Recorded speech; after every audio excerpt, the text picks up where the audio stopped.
Hoje, a gente vai mergulhar numa das histórias mais dramáticas sobre liderança e falha moral já contadas.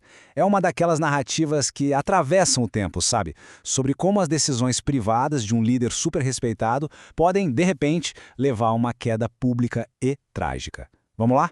E a história já nos joga na cara uma pergunta central e bem perturbadora. Como é que um rei, conhecido por sua justiça, por sua fé, chega ao ponto de cometer adultério e, pior, de planejar um assassinato só para encobrir o que fez? É essa sequência de eventos que a gente vai seguir agora para entender essa questão. Tudo começa em Jerusalém. E o cenário aqui é fundamental porque a gente encontra o rei no momento de ócio, sabe? No lugar errado, na hora errada. E isso abre a porta para a tentação que estava por vir. O contexto da época é bem claro. Primavera era a estação da guerra, das campanhas militares.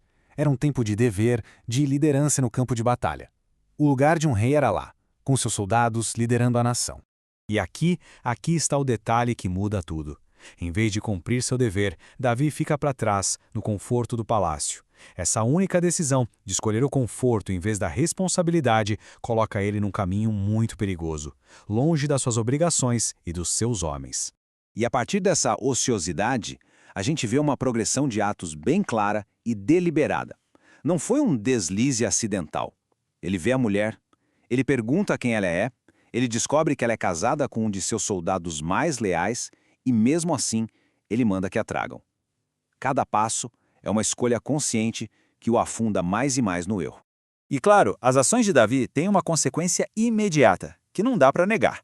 A mensagem de Batseba transforma um pecado secreto numa crise pública que está prestes a explodir. Agora, Davi não pode mais ignorar o que fez.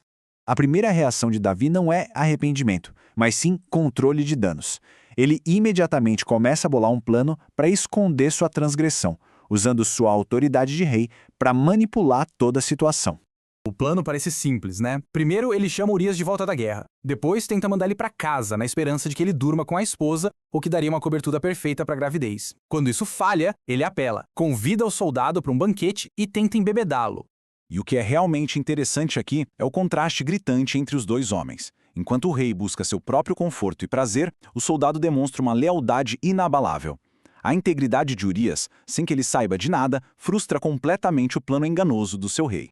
As palavras de Urias são um verdadeiro soco no estômago para o plano de Davi, mas também mostram muito sobre o caráter dele. Ele tem um profundo senso de dever com seus companheiros, seu povo. É uma lealdade que o rei, naquele momento, tinha abandonado completamente. Bom, com o seu plano de engano frustrado, o desespero de Davi o leva a uma solução muito mais sombria e permanente. Ele cruza uma linha perigosa e passa de adúltero a conspirador de assassinato. Davi agora usa o poder do seu cargo não para proteger seu povo, mas para eliminar um homem inocente. Ele escreve uma carta selada para seu comandante militar, Joabe, detalhando suas ordens terríveis. A ordem é fria, calculista e não deixa nenhuma dúvida. Não tem ambiguidade. Davi está ordenando a execução de um dos seus melhores soldados. Esse é o ponto sem retorno, a corrupção completa de sua autoridade moral. E aqui vem a ironia mais trágica de todas. O próprio Urias, o soldado leal, é quem transporta as ordens seladas para sua própria execução. Ele entrega sua sentença de morte sem saber, num ato final de serviço ao rei que o traiu. Com a sentença de morte a caminho, o plano entra em sua fase final. As ordens de Davi são executadas no campo de batalha e agora a notícia da morte de Urias precisa ser cuidadosamente gerenciada para proteger a imagem do rei. Joabe, o general, era astuto. Ele instruiu o mensageiro a entregar a notícia da morte de Urias de uma forma muito específica. Ele a enterra dentro de um relatório de batalha maior, quase como uma nota de rodapé. Isso foi projetado para suavizar o golpe e diminuir qualquer suspeita. A resposta de Davi é a de um comandante distante, quase filosófico. A espada devora um como o outro. Ele desempenha seu papel publicamente, enquanto, em particular, sabe muito bem que a morte de Urias não foi um acidente de guerra, mas um assassinato premeditado. E assim, o plano se completa. Urias está morto. Batseba cumpre o período de luto formal e, em seguida, Davi a traz para o palácio e a torna sua esposa. Aos olhos do mundo, tudo parece resolvido. Davi conseguiu exatamente o que queria.